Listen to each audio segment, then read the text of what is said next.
নমস্কার। আমরা আজকে শিল্পকলা বিষয়ে আলোচনা করব। প্রথমে আমরা জেনে নিই শিল্প কি জিনিস। এই প্রকৃতিতে সৃষ্ট বিভিন্ন বস্তুর রূপ রস হৃদয়ঙ্গম করে তার অন্তর্নিহিত রূপ নিজের ভাবের সংমিশ্রণে মিশ্রিত করে নতুনভাবে প্রকাশ করাকে শিল্প বলে। শিল্প হচ্ছে সেই বস্তু যার দ্বারা চিত্ত আকর্ষিত হয় এবং নব নব স্বাদ অনুভূত হয় এবং ভগবানের যে সৃষ্টি, সেই সৃষ্টির বিভিন্ন ভাবধারাকে হৃদয়ের মধ্যে অনুভব করে সেইটি এক অভিনব পদ্ধতিতে শিল্পের যে ভিত্তিক দিকগুলোকে বজায় রেখে নতুনভাবে সংযোজন করা, সংস্থাপন করা, বহিঃপ্রকাশ করা, সেটি হলো শিল্প। এই শিল্প ৬৪ প্রকার। শান্তিমণি ঋষির আশ্রমে ভগবান শ্রীকৃষ্ণ এই ৬৪ প্রকার কলাবিদ্যাকে তিনি শিক্ষা করেছিলেন। তো সেখানে সেই ৬৪ কলার মধ্যেই শাস্ত্র বলছে প্রথমেই চিত্রকলার উদ্ভব হয়েছিল। চিত্র এমনই এক বিষয় যা অন্যের মনকে পড়তে সাহায্য করে এবং একটা বিরাট অদৃশ্য বস্তুকে বাস্তবে রূপায়ণ করা যায়। উদাহরণস্বরূপ খুব প্রাচীনকাল থেকেই এই চিত্রশিল্প আমরা বিভিন্ন গ্রন্থের মধ্যে সেগুলোর দিক দর্শন পেয়ে যাই। ভারতবর্ষের ইতিহাস অত্যন্ত প্রাচীন আর কি। যখন উষা অনিরুদ্ধের মিলনে আমরা একটা কাহিনী ভাগবতের মধ্যে সবাই শ্রবণ করেছি, তবুও বলা আলোচনা হচ্ছে। তো সেখানে যখন উষা অনিরুদ্ধকে নিয়ে গোপনে তার গৃহের মধ্যে সে বিভিন্ন হাস পরিহাস, রঙ্গ তামাশা এবং ইত্যাদি করছে, সেই মতো অবস্থাতে তিনি মনে মনে চিন্তা করলেন যে প্রথমে তিনি চিন্তা করলেন যে স্বপ্ন দেখছেন তিনি আর কি। এর স্বপ্নে আমি এক পুরুষকে দেখলাম, অপূর্ব পুরুষ, তার বাইরে যাওয়ার কোনো অনুমতি ছিল না। তো সেই কারণে পাহারাদার চারিদিকে ছিল, ঘরের মধ্যে সে একাই থাকতো। তখন সে স্বপ্নে দেখলো এক অপূর্ব সুন্দর পুরুষ, কৃষ্ণের মতো দেখতে। কৃষ্ণকে সে তো কখনো দেখেনি, যেহেতু সে অসুরের কন্যা। সেই জন্যে সে দেখলো অপূর্ব এক সুন্দর পুরুষ, তার সঙ্গে তার মিলন হচ্ছে এবং একাকী জীবনে সে এক অদ্ভুত আনন্দ লাভ করলো। তো সেখানে কোনো পুরুষ মানুষের প্রবেশ নিষেধ ছিল। তখন তার এক সখী, তার নাম ছিল চিত্রলেখা। চিত্রলেখাকে মনের কথা সব বলতেই চিত্রলেখা এক বিদ্যা জানত।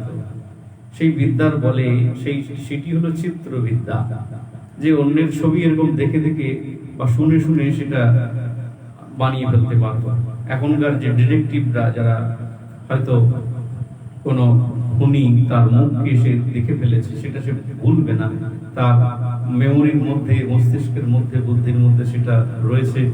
যেমন দেখেছিল সেটা শোনার সঙ্গে সঙ্গে তখন শিল্পী সেই প্রকার যখন তার শিল্পকলা দ্বারা প্রকাশ করে, তখন হুবহু যেটা তার মনের চিত্র ছিল সেটা শব্দের মধ্যে দিয়ে আবার চিত্রে রূপ নেয়। এক অদ্ভুত কলা বিদ্যা।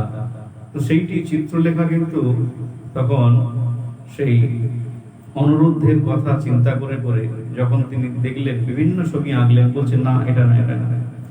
যখন কৃষ্ণের ছবি আঁকলেন তখন বললেন যে হ্যাঁ অনেকটা এইরকম।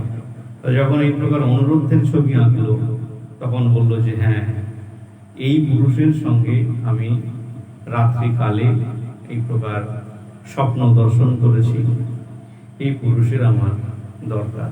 তখন তিনি যোগ বলে সেই পুরুষকে আনায়ন করেছেন। তো আমাদের বক্তব্য বিষয় হলো এই যে তৎকালীন সময় সেই চিত্রবিদ্যা এত নিপুণভাবে ছিল, তার বর্ণনা আমরা পেয়ে থাকি।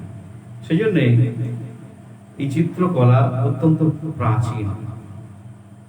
আমরা আজকে যেহেতু বিশেষ করে চিত্রশিল্প সম্পর্কে আলোচনা করব, সেই জন্য চিত্রের উপাদান হলো রং, তুলি, কাগজ, কাপড় ইত্যাদি।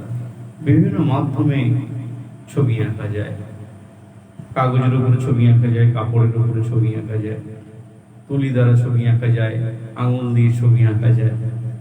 আজকে আমার বিভিন্ন স্টুডেন্টস, তারা যেহেতু পরীক্ষাও হয়ে গেছে, অনেক পরীক্ষাও এসে গেছে, অনেকটা বিলম্ব হয়ে গেছে, এ বিষয়ে তাদেরকে জানতে হবে। সেজন্য তাদের প্রার্থনায় আজকে এটি আলোচনা হচ্ছে। তাহলে এই কাগজের মাধ্যমে, রং, তুলি ইত্যাদির মাধ্যমে ছবি আঁকা যায়। মনে যেটা ভাবা হচ্ছে সে বিষয়ে সে বানাতে সচেষ্ট হয়। প্রথমে পারে না, প্রথমে ছোট ছোট বিষয়, সরলরেখা, বক্ররেখা ইত্যাদি বিষয় সে অঙ্কন করতে থাকে। পরবর্তীকালে সে অনেক বড় বড় বস্তুকে সে অঙ্কন করতে পারে। তাহলে কাগজের উপর রংকে ছড়িয়ে ছিটে দিলে তো ছবি হয় না। অনেক সময় কাগজের উপর রং পড়ে যায়, তাহলে কি ছবি হয়ে যায়? হয় না। তাহলে রঙের মধ্যে কোনো অবয়বের যে গঠন আনতে হবে, তবেই তো সেটা ছবি হবে। এমনি এমনি ছবি হয় না। ঠিক তেমনি নরম মাটির তালকে হাতে তুলে নিয়ে যদি আমরা বিভিন্নভাবে চটকাই, তাহলে কিন্তু সেটা মূর্তি তৈরি হবে না। সেটার একটা বিজ্ঞান আছে, একটা পদ্ধতি আছে। সেইভাবে যদি আমরা তাকে বিভিন্নভাবে চাপ দিই, তাহলে কিন্তু সেই মূর্তিটা তৈরি হবে। তার জন্যে মাটির তালকে আঙুল দিয়ে টিপে বিভিন্ন জায়গায় চাপ দিয়ে একটা মূর্তির অবয়ব বা গঠন আনতে হবে, তবেই তাকে আমরা শিল্পের একটা প্রাথমিক পর্যায়ে বলে জানবো। ওই জন্য এগুলো সবই শিক্ষার বিষয়। তাই সেই মূর্তির মধ্যে আনতে হবে সৌন্দর্য অনুভূতি, বিউটি। এমনি মূর্তিতে অনেক কিছু থাকে, কিন্তু তার মধ্যে একটা দার্শনিক, নান্দনিক সৌন্দর্য বোধ, শৃঙ্খলা বোধ, সেগুলো কিন্তু থাকবে। তাহলে সেই চিত্র বা সেই মূর্তিকে আমরা দেখে আনন্দ লাভ করব, নাহলে আনন্দ হয় না। যার ফলে কান্তি চেতনার মধ্যে এই আত্মজ্ঞান উপলব্ধি হয়। একই বিষয়, সেটিও একটা বড় সাধনা। এই অন্তর জগতের যে ভাবটা, যেমন বামা সে মায়ের মূর্তি তৈরি করতো, অন্তরে যেমন ভাবে মাকে দেখতো, তেমনি বাইরে মাটি দিয়ে সে মায়ের মূর্তিকে রচনা করত। তাহলে এটিও সাধনা। তো যার ফলে সেই কান্তি চেতনা, অন্তরের সূর্য সম সুন্দর ভাবনা, সেটা বহিঃপ্রকাশ হয়। আজকের দিনের এই বিভিন্ন যে ভাষা সোশ্যাল মিডিয়াতে ছড়িয়ে পড়ছে, তার মধ্যে কোনো কান্তি চেতনার প্রকাশ তো হয় না, বরঞ্চ সেটা একটা মজার বিষয় হয়ে দাঁড়ায় এবং রসিকতার বিষয় হয়ে দাঁড়ায়। তাতে কি হয়, ব্যক্তি সত্তার বিকাশ গড়ে ওঠে না। হ্যাঁ, যদিও মানুষের সামনে পৌঁছে যায়, যারা সেই কথাগুলো শুনবে, বুঝবে, তার গভীরতাকে সেইভাবে বোঝে না। তারা শুধু সেই ব্যক্তির ওই ফাজলামোই দেখতে ভালোবাসে। এই প্রকার একটা সৌন্দর্য অনুভূতি, বাক্য এবং বাক্যের যে বিন্যাস, সবগুলোর প্রতি গুরুত্ব দেওয়া উচিত, তবে একটা সুন্দর অনুভূতির সৃষ্টি করে। তাহলে কান্তি চেতনার প্রকাশ হবে। আমার শিল্প কর্মের মধ্যে একটা চেতনার বহিঃপ্রকাশ, চেতনা ছাড়া হয় না। ওই জন্যে প্রকাশ হবে আত্মার শাশ্বত মর্ম কথা। একটা শুধু ছবি এঁকে দিলে হয় না, তার মধ্যে এত বিষয় থাকতে হবে, বা একটা শিল্প কর্ম শুধু করলে হবে না। আমরা অনেক বড় বড় চিত্রের কথা শুনেছি, বড় বড় শিল্পীদের কথা শুনেছি, সাধারণভাবেই তারা ছবি এঁকেছেন, তার মধ্যে অনেক বিজ্ঞান, অনেক কিছু মশলা তার মধ্যে আছে, তবেই না সেটা বিশ্ববিখ্যাত। তাহলে তার মধ্যে শাশ্বত আত্মার গোপন কথা থাকবে, যেখানে যাকে দর্শন করা মাত্র আমাদের চেতনা এবং অন্তর জগৎ সমাহিত হয়ে যায়, এক কান্তি চেতনা ভিতর থেকে বেরিয়ে আসে। তাহলে তার জন্য চাই শারীরিক সংস্থানের নির্ভুল জ্ঞান। যেভাবে আমরা ছবি আঁকি, একটা বডি, একটা ফিগারকে বানাতে গেলে তার 7.5টা মাপ থাকে আর কি। প্রথম মস্তিষ্ক থেকে গলা, গলা থেকে বক্ষদেশ, তারপর নাভি, তারপর নাভি থেকে গুহ্যদেশ, তারপরে হাঁটু, তারপরে পায়ের গোড়ালি, তারপর পায়ের পাতা পর্যন্ত। এটা 1/2 মানে পায়ের পাতাটা হচ্ছে 1/2 অংশ, এই প্রকার 7.5 ভাগে বিভক্ত। এটা হলো মানব শরীর। এবং যখন দেবতা এবং দানব যখন আমরা অঙ্কিত করি, তার মাপ কিন্তু আলাদা। 12 তাল বলা হয় বা 16 তাল, অসুরগণের এই প্রকার বিভিন্ন মূর্তি, এইভাবে একটা হিসেব করে সেইভাবে নির্ভুল জ্ঞানের দ্বারাই কিন্তু প্রকাশ করা যায়। এমনি এমনি হয় না, সেগুলো জানতে হবে তার শাস্ত্রটা কি এবং তার কি রুলস অ্যান্ড রেগুলেশন আছে। না হলে সাধারণত যারা ছবি আঁকে বিভিন্নভাবেই ভুল করে। একটা ছবি আঁকতে গেলে মানুষের শরীর প্রথমে মস্তিষ্ক, মাথা, গোল, তারপরে স্কোয়ার করে তার বডি, গলা জুড়ে দিয়ে, তারপরে তার হাত এবং কোমর, তারপর সন্ধিস্থল এবং তার যে হাঁটু, নিচে পায়ের পাতার আগ পর্যন্ত, তারপর এই প্রকার তাকে রচনা করতে হবে। তাহলে এই যে জ্ঞানের সঙ্গে যে ভাব এবং ইমোশন এই মিশ্রিত হলে সৃষ্টি হয় নান্দনিক শিল্প। তার মধ্যে কিছু আবেগ কাজ করবে, শুধু যে নিরস যে ভাবধারা সেগুলো কিন্তু থাকলে হবে না, তার মধ্যে নান্দনিক সৌন্দর্য এবং ইমোশন সেখানে থাকবে, তবে সেটা আরো বেশি প্রাণবন্ত হবে। তাহলে এই শিল্পের যে রসাস্বাদন করতে হলে দর্শককে উপযুক্ত হতে হবে। শুধু যে শিল্পটাই সুন্দর হলো, দর্শকের মধ্যে যদি না রসবোধ থাকে তাহলে কিন্তু সেখানে আনন্দ হয় না। ওই জন্য বড় বড় গ্যালারিতে যেখানে বুদ্ধিজীবী এবং বিজ্ঞজন, পণ্ডিত সমাজ বা সাধারণ আপামর জনতা যার মধ্যে বুদ্ধির উদ্গম হয়েছে এবং রসবিদ, তারা কিন্তু সেই এক্সিবিশনে বিভিন্ন ছবিকে দেখে, সেখানে টাঙানো থাকে। সেটা একদিনে হয় না। শিল্প কলার যে বিভিন্ন বিন্যাস, শিল্পীগণ বহুদিন ধরে সেইটাকে তারা রপ্ত করেন এবং প্রকাশ করেন, বহু অর্থ ব্যয় এবং বহু পরিশ্রমের দ্বারা সেইটি রচনা করে থাকে। তাহলে তবেই সেটা আমরা যখন দেখলে আমাদের খুব ভালো লাগে। এটা দর্শনের দ্বারা এক অদ্ভুত কান্তি চেতনার প্রকাশ হয়, আনন্দ হয়। যেমন সঙ্গীত, সেটা শ্রবণ করলে কর্ণ দ্বারা আমাদের মনের মধ্যে একটা ছাপ ফেলে, আমরা তাকে ভালো বলে মনে করি বা মন্দ বলে মনে করি, বিভিন্ন স্বাদ জাগে। তাহলে সেই রস পরিবেশনের রসাস্বাদন দুটো হচ্ছে ব্যক্তিগত ব্যাপার। শিল্পীরা সাধারণ জায়গা থেকে সাধারণ বিষয়কেও একটা রসালো ভাবে সেখান থেকে সে রস আস্বাদন করতে পারে, কিন্তু অনেক রসালো বিষয়কেও সাধারণ মানুষ কিন্তু সেটাকে রসবোধ করতে পারে না। তাই ভারতীয় শিল্পের যে সৌন্দর্য বোধ এবং যে তার কান্তি চেতনাকে অলৌকিক বলা হয়, সেটা লৌকিক কোনো বিষয় না। ভারতবর্ষ শিল্পের বিষয়বস্তু অন্যান্য প্রাচ্য এবং পাশ্চাত্যের যে শিল্প কলা বা শিল্প ধারা, তার মধ্যে পার্থক্য হচ্ছে এইটা যে পাশ্চাত্য যে শিল্প কলা, সেখানে হুবাহু বাস্তবের সঙ্গে অনেক মিল আছে এবং বাস্তবকে মানে সাধারণ দৃশ্য জগৎকে তারা সামনে রেখেছে এবং সেইটাকে বারবার অনুশীলনের মধ্যে দিয়ে তারা হয়তো সেইটাকে হুবাহু শিল্প দক্ষতার সঙ্গে বানিয়েছে। বা দেখা যায় যখন তারা মন থেকে কিছু বানাতে গিয়েছে, তখন সেক্ষেত্রে সেই আবেগ, ভারতীয় সৌন্দর্যের মধ্যে যে অপূর্ব নিখুঁত একটি শিল্প শৈলী আছে, ভাব দক্ষতা আছে এবং বিশেষ করে কান্তি চেতনার যে দিকটা, সেটা যেমন ভাবে ফুটে উঠেছে, আমার ব্যক্তিগত মতামত অন্য কোনো শিল্পকলার মধ্যে সেটি বিরল দেখা যায় কিন্তু বিরল। ওই জন্যে এই যে কান্তি চেতনা, সেটা অলৌকিক ভাবধারায় রূপান্তর হয়। ভারতবর্ষের যত মন্দির আছে, সেখানে যে বিভিন্ন যে মূর্তি, তার যে নিপুণ যে শিল্পকলা এবং তার যে প্রকাশ, সেটি আমাদেরকে বিশেষ করে ভাবায়। ওই জন্য বস্তুর যে অন্তর্নিহিত রূপ আকার অবলম্বন করেই প্রকাশ পায়, তার যে ভেতরের যে অবস্থাটা, সেটা তার আকার, তার আউটারনাল স্ট্রাকচার, সেটাকে লক্ষ্য করে কিন্তু প্রকাশ পায়। সেই জন্য একটা বস্তুর নিরপেক্ষ হতে পারে না, বরং বস্তুর পরিবর্তে কিছু প্রতীক চিহ্নের ব্যবহারও হতে পারে।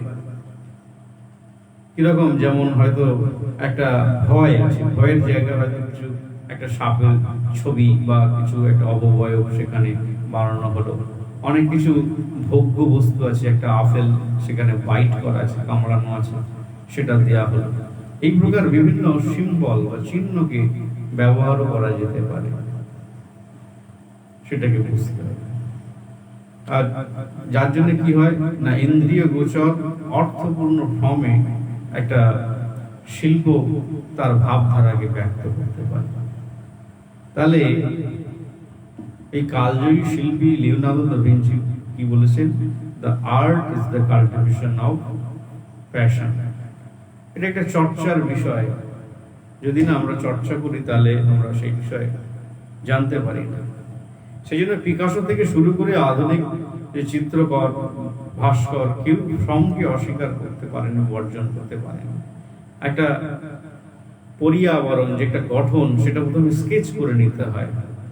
যে কোনো দুভাবে হয়, একটা হলো রং ছিটিয়ে ক্যানভাসের উপরে বিভিন্ন ভাবে দেখতে দেখতে একটা আইডিওলজি কাজ করে, একটা জায়গায় ছবি এসে দাঁড়িয়ে যায়, সেটা এক ধরনের মানে কোথায় আমি গিয়ে দাঁড়াবো সেটা জানি না, একটা অনন্ত শিল্প জগতের কাল্পনিক জগতের মধ্যে ভাসতে ভাসতে হয়তো বা কোথায় এক নতুন দেশে এসে উঠলাম, সেটা একটা বিষয়। আর একটা হচ্ছে আমি মনে মনে অ্যাকচুয়ালি যা বানাতে চাইছি, করতে চাইছি, তার জন্য আমাকে খসড়া করতে হবে, স্কেচ বানাতে হবে, লাইন ড্রয়িং করতে হবে, তারপর সেটা বিচার করে রং প্রয়োগ এবং শিল্পের বিভিন্ন শাস্ত্রকে সেখানে মেনটেন করে তারপর সেটা একটা জায়গায় দাঁড় করাতে হবে, ছবি সেইটাই তৈরি হয়। ওই জন্য বড় বড় যত শিল্পী আছে তারা কিন্তু এই ফর্মকে কখনো তারা বাদ দিতে পারে। সেই জন্যে যত বড় বড় শিল্পীরা আছে, তাহলে শিল্প হচ্ছে একটা জাতির সভ্যতার অন্তরের সত্তা। যে সমাজ, তার যে সভ্যতা, তার যে নিদর্শন, সেটি শিল্পের মাধ্যমে প্রকাশ পায়। তার কোথায় কেমন কি মূর্তি রয়েছে এবং কোন ভাবধারাতে তারা বিশ্বাসী এবং কতখানি তাদের নিপুণতা আছে এবং তার অন্তরের যে স্থিতি গঠন, সেটা কিন্তু সেই অন্তর সত্তারই বহিঃপ্রকাশ হয় তার শিল্প সত্তার মধ্যে। সেটি শুধু ব্যক্তি সত্তা নয়, একটা সমাজের বিরাট বস্তুকে কিন্তু প্রকাশ পায় তার সেই ভাস্কর্য, চিত্রশিল্প, সঙ্গীত শিল্প, বিভিন্ন শিল্পের মধ্যে দিয়ে। তার বিস্তার দেশ এবং কালের বন্ধনে সীমাবদ্ধ কখনো থাকে না। দেশে দেশান্তরে তার গতি অবারিত, সর্বত্রই। পৃথিবীর যে কোনো দেশেই হোক না কেন, বর্তমান যুগে যা কিছু সংগঠিত হোক, যে কোনো শিল্প কলা, সেটা কিন্তু মুহূর্তের মধ্যে সারা বিশ্বের মধ্যে ছড়িয়ে পড়ে। ওই জন্যে নতুন পরিবেশে অভিনব সমাজ চিত্র এবং সমাজ চিন্তায় তার রূপান্তর ঘটে। এটা একটা নিত্য পরিবর্তনশীল ঘটনা। যেমন সমাজ সে নতুন নতুন ভাবে, অভিনব ভাবে সে পরিবর্তন হয়, শিল্পও কিন্তু নিত্য পরিবর্তনশীল। সেই পুরনো দিনের যে ভাবধারা, পুরনো দিনের যে পদ্ধতি, সেইভাবে যদি বর্তমান যুগে কোনো শিল্পী আজও কাজ করে, তাহলে কিন্তু তার শিল্পের মধ্যে কান্তি চেতনা এবং অভিনবত্ব এবং রসবোধ সেটা সুন্দরভাবে প্রকাশ পাবে না। কেন? নতুন প্রজন্মের যে রুচি, সেই রুচির সঙ্গে মিলবে না। ওই জন্যে পুরনো যে সঙ্গীত, সেটি যখন আজকের নতুন শিল্পীরা, কৃতি শিল্পীরা, যারা খুব নামি দামি শিল্পী, তারা যেভাবে বিভিন্ন যন্ত্রের সঙ্গে শব্দের যে বিভিন্ন রূপ এবং চলন, সেগুলো যখন তার দ্বারা প্রকাশ করছে, তখন একটা অভিনবত্ব বহু দেশে জন্ম নিচ্ছে এবং সেই সঙ্গে শিল্পীর অন্তরের সত্তা কতখানি সে সাধন জগতে প্রবেশ করেছে, তার আত্মিক চেতনার ঊর্ধ্বতা, সেটা যখন কর্ণকুহরের মধ্যে বা চোখের মধ্যে দিয়ে তার মস্তিষ্কে প্রবেশ করে বা অনুভূতির রাজ্যে প্রবেশ করে, তখন সেই অনুভূত বস্তুকে তারা এক ওয়ান্ডার বলে মনে করে এবং তার দ্বারা বিচার করে সেই প্রকার তারা গ্রহণ করে। ওই জন্য সর্বত্র দেশ দেশান্তরে সেই ভাবধারা ছড়িয়ে যায়। নতুন পরিবেশে সেই অভিনব যে সমাজ চিন্তায় তার রূপান্তর ঘটে, তার পরিবর্তন হয়। এই রূপান্তর যে প্রাণবন্ত জাতির প্রতিভাবান শিল্পীর হাতে এক আশ্চর্য রূপ ধারণা করে, সুন্দর হয়ে ওঠে। যার যার কাছে প্রতিভা আছে, যার একটা শিল্পবোধ আছে এবং সুন্দর শিক্ষা আছে, তারা কিন্তু সুন্দরভাবে সেই বিষয়বস্তুকে ফুটিয়ে তুলতে সক্ষম হয়।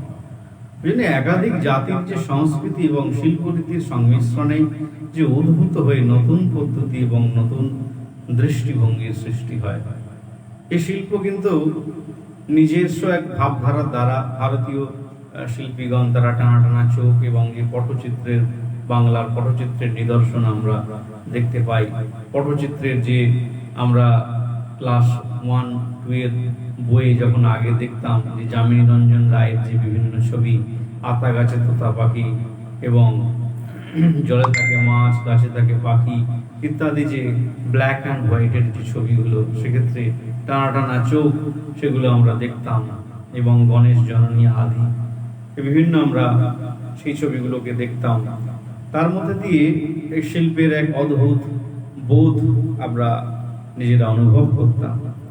তাহলে সেইটা যখন ধীরে ধীরে প্রাচ্য এবং পাশ্চাত্যের বিভিন্ন সমাজ সভ্যতার শিল্পকলার সঙ্গে সংমিশ্রিত হয়, তখন একটা অদ্ভুত অপূর্ব রূপ নেয়।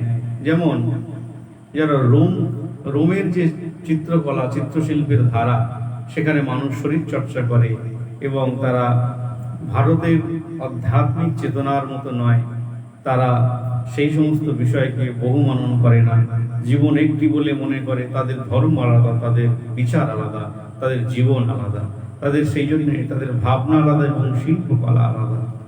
যখন সেই রোম সাম্রাজ্যের বিভিন্ন মানুষ ভারতবর্ষে ধর্মকে আশ্রয় করে বা বিভিন্ন বস্তুর প্রতি বা গবেষণামূলক বিষয়ে তারা আকর্ষিত হয়ে হয়তো যে কোনো কারণেই তারা ভারতবর্ষে এসে যখন বহু শিল্পী তারা প্রথম যে ছবি অঙ্কন করেছেন, তার মধ্যে মাসেলস, হয়তো কৃষ্ণের ছবি তারা অঙ্কন করছে, সেখানে মাসেলস এবং বিভিন্ন লাল মুখ এবং কৃষ চেহারা, অনেকটা হিরোর মতো এরকম ভাব তাদের ছবির মধ্যে আমরা দেখতে পাই। যখন এই ভারতীয় সংস্কৃতি বৈষ্ণব ধর্মের সংমিশ্রণে তারা এসেছে, সংস্পর্শ লাভ করেছে, তখন সেই আকর্ণ বিস্তৃত নয়ন এবং তার বিম্ব ফলধর অষ্টম, বিভিন্ন যে তার বিন্যাস এবং যে রূপকল্প, সেগুলো যখন তারা আত্মস্থ করেছে, হৃদয়ঙ্গম করেছে, তখন কিন্তু তাদের শিল্পের মধ্যে এক পরিবর্তন এসেছে। তাহলে এখানে পাশ্চাত্য শিল্প পদ্ধতি সেটা ভারতবর্ষে এসে এক অভিনব রূপ নিয়েছে। সেটি আমরা যে ইন্টারন্যাশনাল বিভিন্ন অর্গানাইজেশনে যখন চিত্রিত ছবি এবং তাদের প্রকাশিত বিভিন্ন ম্যাগাজিন এবং ক্যালেন্ডারের মধ্যে দেখি, তখন আমরা সেই এক অপূর্ব স্বাদকে অনুভব করি। তেমনি ভারতবর্ষেরও যে শিল্প ভাবধারা, সেটি যখন বৈদেশিক চিত্রশিল্পের সমন্বয় হয়, সংস্পর্শে আসে, তখন তার রূপ পরিবর্তন হয়। এই প্রকার বিভিন্ন শিল্পের সংমিশ্রণেও এক অদ্ভুত শিল্পকলার সৃষ্টি হতে পারে। সেজন্য এই বিষয়গুলো আমাদেরকে মনে রাখতে হবে। প্রত্যেক দেশের শিল্পের ইতিহাসের মিশ্রিত ভাবধারার আদান প্রদান, এই নজির সেখানে আমরা দেখতে পাই যখন আমরা বিশেষভাবে সেইটি গবেষণা করি। তাহলে প্রাচীনকালে এই শিল্পকলা উদ্ভব কিভাবে তৈরি হয়েছিল, কিভাবে জন্ম নিয়েছিল, তাহলে আমরা সেই যে উষা অনিরুদ্ধর মিলন যদি দেখি, তাহলে ভগবান শ্রীকৃষ্ণের সময় থেকেই এটি দেখা যাচ্ছে। তাহলে হাজার হাজার বছর পূর্বে তার প্রচলন ছিল। তাহলে ইতিহাসে যেগুলো মানা হচ্ছে সেটি হলো, তাহলে এই প্রায় শখানেক বছর পূর্বে একজন প্রত্নতত্ত্ববিদ প্রাচীনকালের মানুষের যে বসবাস করা কয়েকটি পরিত্যক্ত গুহার অনুসন্ধান করতে করতে হঠাৎ তারা লক্ষ্য করলেন যে গুহার ছাদে জীবজন্তুর বিভিন্ন আঁকা ছবি তারা দেখতে পেয়েছিল। তাহলে প্রথমে তাদের ধারণা হয়েছিল যে ছবিগুলো বেশি দিনের নয়, কারণ আধুনিক মানুষ তার চিন্তাও কখনো কেউ করতে পারে না প্রাচীনকালের মানুষের মধ্যে শিল্পবোধ ছিল, এটা তারা হয়তো ভাবেই না যাই হোক, এরপর আরো অনেকগুলি যখন গুহা বহু শিল্প নিদর্শন আবিষ্কৃত হলো, তারপর এক ধরনের যে গুহা চিত্রের যে পশুর হাড় শিং থেকে নির্মিত মানুষ এবং বিভিন্ন জীবজন্তুর মূর্তি আবিষ্কৃত হলো, তখন প্রত্নতত্ত্ব বিদগণ তারা নিজেদের মধ্যে বিভিন্নভাবে আলোচনা করতে লাগলো যে এত হাজার হাজার বছর আগে তারাও এই প্রকার শিল্প সংস্কৃতির চর্চা করত। তাহলে তখন আর কারো সন্দেহ রইল না যে প্রাচীন শিল্পকলার মধ্যে মানুষের শিল্প নিদর্শন এত সুন্দর ছিল। তাহলে এই গুহাগুলো আবিষ্কৃত হয়েছিল স্পেনে, এরকম পৃথিবীর বিভিন্ন প্রান্তে সেগুলো দেখা। ওই জন্য পণ্ডিতগণ এই গুহা চিত্রগুলো সে নির্মাণ কাল মনে করেন প্রায় 30,000 বছর আগে। শিল্পী ছিলেন হোমো সাপিয়েন্স, মানে বুদ্ধি সম্পন্ন এক প্রকার মানুষের গোষ্ঠী আর কি। তাহলে সেই হোমো সাপিয়েন্স গোষ্ঠীর মানুষরাই তারা এই ছবিগুলো অঙ্কন করেছিলেন। তাহলে এই বিজ্ঞানের 30,000 বছর পূর্বে মানুষের যে নামকরণ হয়েছে সেই হোমো সাপিয়েন্স বা বুদ্ধি সম্পন্ন মানুষ, তারাই কিন্তু ছবি এঁকেছে। তাহলে বিজ্ঞানীরা তাদের আবিষ্কারের যে উপায় বিভিন্ন দিক তারা গবেষণা করলেন, আলোচনা করলেন, তারা বিভিন্ন জিনিসকে দেখতে পেল যে মানুষগুলো ঝুঁকে ঝুঁকে চলছে, তাদের দীর্ঘ হাত এবং কিছুটা বানরের মতো, ফলে যে শিম্পাঞ্জির মতো যে সামনের দিকে ঝুঁকে ঝুঁকে তারা হাঁটতো, সমস্ত দেহ ঘন এবং কর্কশ লোমে আবৃত ছিল, অস্ত্র শস্ত্র পাথরে। তাহলে এইসব শ্রেণীর মানুষ সম্পর্কে পণ্ডিতগণ মনে করেন যে 17,50,000 বছর পূর্বে তারা বেঁচে ছিল। তাহলে এই শিল্প বোধ আমরা থেকে মূলত জানতে পারি যে সেই প্রাচীন সংস্কৃতি ইত্যাদি থেকে আমরা এগুলোকে বুঝতে পারি। তাহলে একদিকে ইতিহাস, একদিকে আধ্যাত্মিক বিষয়, সেগুলো থেকে আমরা শিল্পের নানান দিককে জানতে পারি। তাহলে চিত্রশিল্প কাকে বলে সেটা আমাদেরকে জানতে হবে। তাহলে কোনো মাধ্যমে মনের ভাব প্রকাশ করে, যে কোনো মাধ্যম হতে পারে।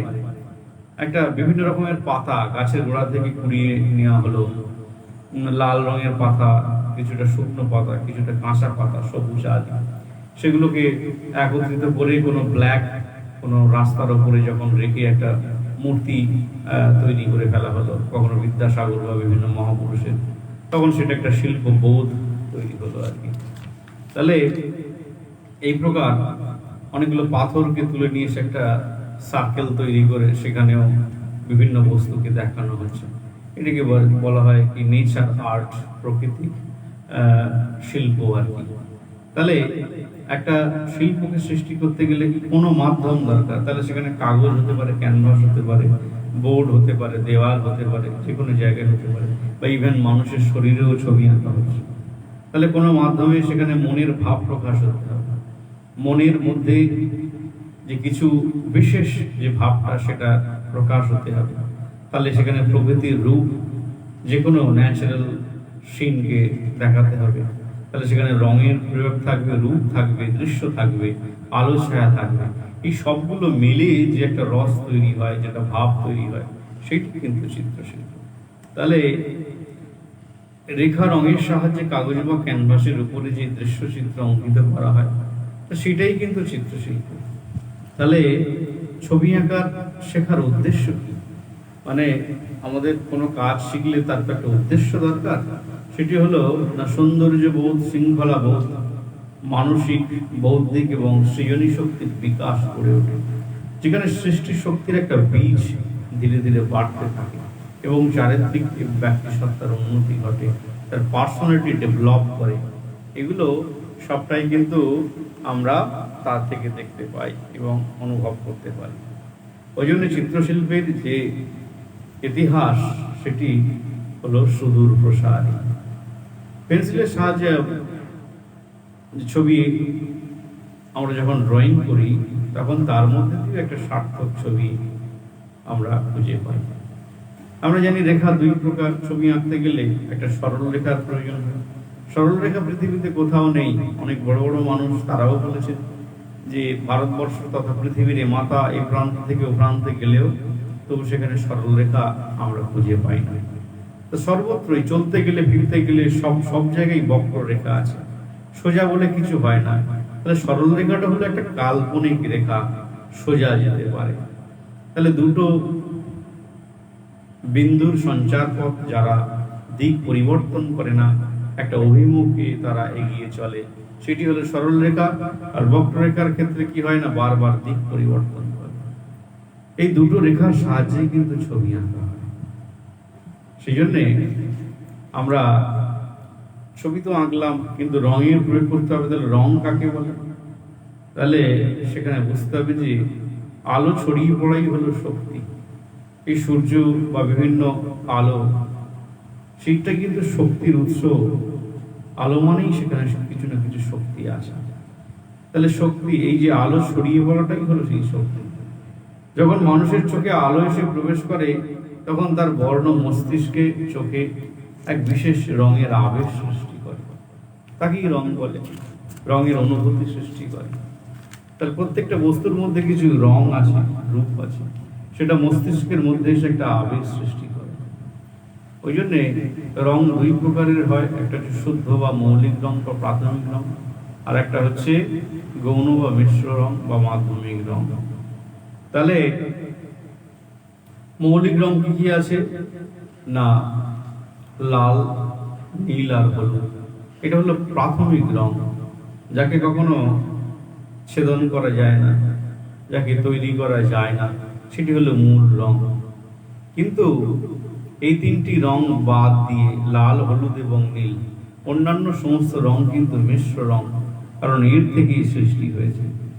যেমন লাল আর হলুদ মেশালে কমলা হয়ে যাবে, আর যদি নীল আর লাল যদি পরস্পর মিলন করা হয়, তাহলে বেগুনি রং উৎপন্ন হবে। তাহলে এই প্রকার সেই সমস্ত রং থেকে হলুদের সঙ্গে নীলের সংস্পর্শ আসলে তখন কিন্তু সেটি সবুজ রং ধারণ করে।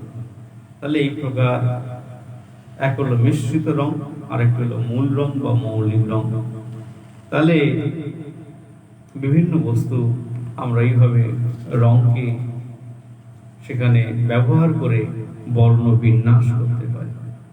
ওই জন্য ছবি আঁকতে গেলে অনেক সাজ সরঞ্জামের প্রয়োজন হয়, ক্যানভাস, ক্লিপ, ছুরি ইত্যাদি, সেগুলো আমরা সেখান থেকে দেখি। আর বিভিন্ন বস্তু তার যে অবয়ব গঠন কেমন, সেটা আলো ছায়া দিয়ে আমরা প্রকাশ করতে পারি। ছায়া, প্রচ্ছায়া, উপচ্ছায়া, বিভিন্ন যে সূক্ষ্মতার বিন্যাস, তার মধ্যে দিয়ে আমরা সুন্দরভাবে প্রকাশ করতে পারি। ওই জন্যে রেখাচিত্রকে ড্রয়িং বলা হয়। সেই ড্রয়িংটা শিল্পের একটা প্রাথমিক পর্যায়। এবং লাইন ড্রয়িং হয়, শুধু লাইন দিয়ে বিভিন্ন দাগ টেনে আমরা ছবি বানাতে পারি। স্থির চিত্র আছে, যাকে স্টিল লাইফ বলা হয়। এবং অনেক কিছু বস্তুকে একটা থালায় বা একটা পাত্রের মধ্যে রেখে আমরা দেখে 5-7 ফুট দূর থেকে আমরা তার ছবিটাকে বানাচ্ছি। আর একটা কি না, প্রাকৃতিক দৃশ্য বা নেচার সিন বা ল্যান্ডস্কেপ বলা হয়। যেমন চোখ খুললেই প্রকৃতির বিভিন্ন দৃশ্য আমরা সর্বদাই দেখতে পাচ্ছি। তাহলে সেইগুলোকে বিভিন্ন জায়গায় গিয়ে আউটডোর করে সেখানে বসে সেই ছবিটাকে ড্র করা, সেটা হলো নেচার স্টাডি, প্রাকৃতিক দৃশ্য চিত্র অঙ্কন যাকে বলা হয়। সেগুলো যেমন যেমন স্তরের ছাত্ররা হবে, তারা কিন্তু সেই প্রকার সেই ছবিগুলোকে অঙ্কন করতে পারবে এবং তার মধ্যে দিয়ে শিল্প দক্ষতা গড়ে ওঠে। যে কোনো সময়, যে কোনো মুহূর্তে দূরের বস্তু হালকা লাগবে, সেখানে রংটা ফিকে হবে, এবং কাছের বস্তু বড় হবে অথচ তার রং পরিষ্কার হবে, প্রচ্ছন্ন হবে, এবং তার বিভিন্ন বিন্যাসগুলো আমরা স্পষ্ট দেখতে পাবো, দূরের বস্তুতে ততটা দেখতে পাবো না। এই যে পরিসর, সেগুলো একটা বিরাট বস্তু। একটা রেল লাইনের মাঝখানে আমরা দাঁড়িয়ে থাকলে দূরের দিকে তাকালে দেখবো যেন রেল লাইনটা একটা জায়গায় বিন্দুতে মিলিত হয়ে গেছে। এটাকে বলা হয় ভ্যানিসিং পয়েন্ট। কিন্তু বাস্তবে তো রেল লাইন জুড়ে যায়নি। তাহলে এরকম দৃষ্টির যে গোচর, যেহেতু পৃথিবীটা গোল, সেই জন্যে তার গোলীয় ভাবধারার জন্যে কি হয় না, রেল লাইনটা ধীরে ধীরে যেন একটা বিন্দুতে মিলে গেছে বলে মনে হয়েছে। যেমন ওয়েটফল লেভেল বলে একটা পরীক্ষা করেছিলেন যারা ভৌগোলিকবিদ, তারা সমুদ্র পৃষ্ঠের উপরে বেশ কিছুটা দূরে দূরে একটা লাঠির উপরে, একটা জলের উপরে একটা পাটাতন দিয়ে তার উপরে লাঠিকে দাঁড় করিয়ে দিয়েছিল। তাহলে লাইন ধরে সোজা করেই তো তারা সেই একই মাপের সমস্ত পাটাতনকে দাঁড় করিয়ে দিয়েছিল। কিন্তু যখন 1 নম্বর পাটাতনের দিকে চোখ রাখা হয়, তখন পেছনের ধীরে ধীরে সমস্ত সেই পাটাতনগুলো আর দেখা যাচ্ছে না, সেটা যেন একেবারে নিচের দিকে নেমে গেছে। তাহলে এর থেকে বোঝা যায় যে পৃথিবী যে গলীয় ভাবধারার জন্যেই কিন্তু পেছনেরটা সোজাভাবে দেখা যায় না। যেহেতু সমুদ্রপৃষ্ঠ অনেক সমতল এবং বহুদূর পর্যন্ত দেখা যায়, কিন্তু গলীয় ভাবধারার কারণে, রূপের কারণে, গঠনের কারণে সেটা দেখা যায় না। ওই জন্য এগুলো সবটাই কিন্তু চিত্রবিদ্যার মধ্যে পড়ে। সেগুলোকে বিচার করে তবে ছবি আঁকতে হয়। ছবি সহজে আঁকা যায় না। সার্থক ছবি আঁকতে গেলে তাকে অনেক কিছু জানতে হবে, অনেক কিছু শিখতে হবে। তাহলে এই প্রকার, তাহলে পরিপ্রেক্ষিত না দূরের বস্তুটা সেটা ছোট দেখাবে, কাছের বস্তু বড় দেখাবে, ইত্যাদি যে বিষয়ে আলোচনা হলো সেটাকে বলা হয় পার্সপেক্টিভ বা পরিপ্রেক্ষিত। সেটা কিন্তু ছবি আঁকার ক্ষেত্রে খুব গুরুত্বপূর্ণ। আমরা ফটো তুলে দূরের বস্তুকে ঝাপসা দেখি, হালকা দেখি, ফিকে দেখি, সেটাও চিত্রের ক্ষেত্রে ব্যবহার হয়। তাহলে প্রতিকৃতি বা যাকে বলা হয় প্রোটেক্ট, এই প্রোটেক্টটা কিরকম? যেমন কাউকে বসিয়ে ছবি আঁকা হয়, সামনাসামনি বসানো হলো এবং বসিয়ে তার ছবিকে কেমন দেখতে, আমি বহু ছবি সেগুলো এঁকে থাকি ইত্যাদি। অনেক সময় আমার যখন সোশ্যাল মিডিয়াতে আপনারা দেখবেন, তখন দেখতেই পাবেন সেখানে বহু ছবি সামনাসামনি সেখানে আমি এঁকে দেখিয়েছি। তো ওই জন্যে ছবি আঁকতে গেলে প্যালেট দরকার, তুলি দরকার, রঙের দরকার, স্পঞ্জ দরকার ইত্যাদি, এগুলো জিনিস দিয়ে ছবি আঁকা হয়। তাহলে বিভিন্ন বস্তুর বিভিন্ন গঠন, ফুল, ফল, পাখি, মহিষ, গরু, মানব এবং মানুষ হয়তো কোনো মানুষ বসে আছে, ঘুমাচ্ছে, খাচ্ছে, নির্দিষ্ট কোনো ব্যক্তির ছবি, অনেক ছবি বানানো, সে যা যা করছে সবটাই যদি কেউ বানিয়ে ফেলে, তাকে বলা হয় লাইফ স্টাডি। তার জীবন চিত্র আর কি, অঙ্কন, কিভাবে সে সারাদিন কাটাচ্ছে, সময়টা কিভাবে কাটাচ্ছে, এরকম বিভিন্ন লাইফ স্টাডিও আমরা দেখতে থাকি। সেগুলো একটা ছবি আঁকার বিরাট একটা দিক। তাহলে ছবি আঁকতে গেলে পিন, বোর্ড, বিভিন্ন মাধ্যম হয়। প্যাস্টেল রং দিয়ে ছবি আঁকা যায়, পেন্সিল দিয়ে ছবি আঁকা যায়, বিভিন্ন ফুল ফলের রস দিয়েও চিত্র অঙ্কন করা যায়, রং নির্মাণ করা যায়। রঙের যে ভাগ সেটা দুরকম, একটা হলো কেমিক্যাল রিয়াকশন করে সেখানে রং তৈরি করা হচ্ছে, আর একটা কি হয় না জিঙ্ক টিঙ্ক মিশিয়ে সেখানে রং তৈরি করা হচ্ছে, আর অন্যদিকে হচ্ছে প্রাকৃতিক বা ভেষজ উপায়ে আমরা রং নির্মাণ করতে পারি। ওই জন্যে শুধু রেখার দ্বারাও ছবি আঁকা যায়, লাইন ড্রয়িং, নিঃসর্গ চিত্র বা ল্যান্ডস্কেপ, সেগুলো আমরা এভাবে বিভিন্ন জায়গায় গিয়ে করতে পারি বা কল্পনা করেও করতে পারি। তাহলে ভারতীয় অনন্ত শিল্পী বৃন্দ, তার মধ্যে নন্দলাল বসু, যামিনী রঞ্জন রায়, অতুল বসু, দেবীপ্রসাদ রায়চৌধুরী ইত্যাদি অনেক বড় বড় শিল্পী ছিলেন, রবীন্দ্রনাথ ঠাকুর, অবনীন্দ্রনাথ ঠাকুর, যাদের কথা না বললেই আমাদের যেন শিল্পকলা পরিপূর্ণতা লাভ করতে পারে না।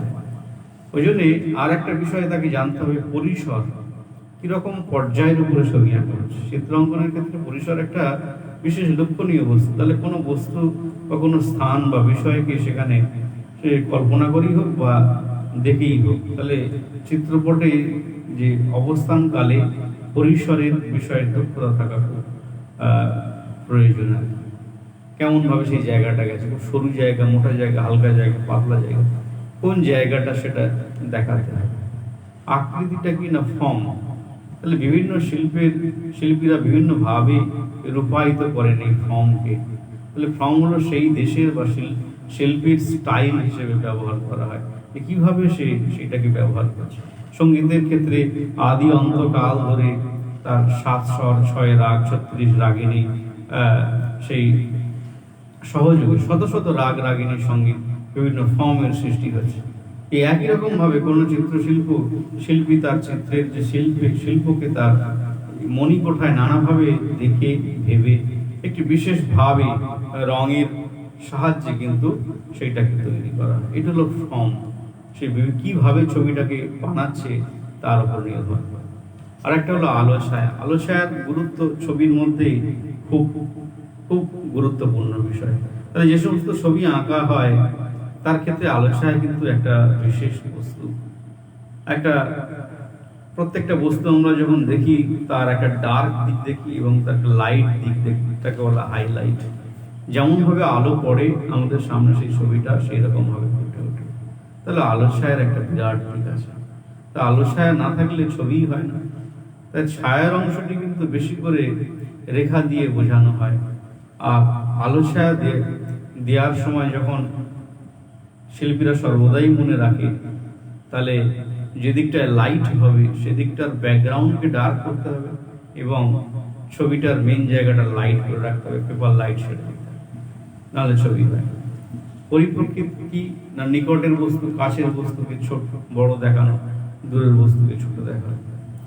এই জল রং কিভাবে করবো? জল রঙেরও বিভিন্ন পদ্ধতি আছে। গুয়াশ আছে, গুয়াশ পদ্ধতি আছে, স্বচ্ছ জল রং পদ্ধতি আছে, যেটা জলের মতো দেখতে হবে, তার মধ্যে দিয়ে 3টে কোটিং করতে হয়, first coat, second coat, third coat. সেটা করার পরে ধীরে ধীরে ফাইনালে টোন দিয়ে ছবিটাকে শেষ করতে হয়।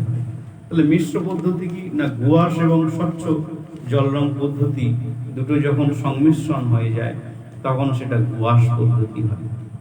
ওই জন্যে টেম্পারা পদ্ধতি ইত্যাদি বিভিন্ন শিল্পী তার বিভিন্ন স্টাইলে ছবি অঙ্কন করে থাকে। এবং